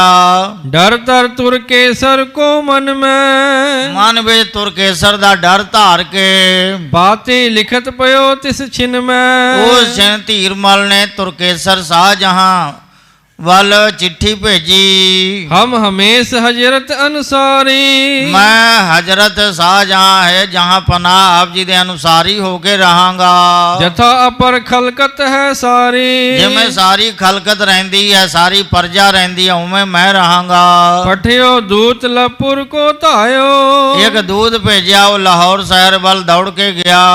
ਆਗੇ ਸਕਲ ਸਹਾਉ ਸੁਨ ਪਾਇਓ, ਅੱਗੇ ਬਾਦਸ਼ਾਹ ਸ਼ਾਹਜਹਾਂ ਨੇ ਸਾਰੀ ਵਾਰਤਾ ਸੁਣੀ ਹੋਈ ਸੀ ਜੰਗ ਯੁੱਧ ਦੀ। ਜੇ ਕਾਤੁਰ ਭਾਜੇ ਧਰ ਤਰਾਸ, ਜਿਹੜੇ ਕਾਇਰ ਬੁਜ਼ਦਿਲ ਸਨ ਉਹ ਡਰ ਧਾਰ ਕੇ ਪਿੱਠ ਦੇ ਕੇ ਭੱਜ ਗਏ ਸਨ।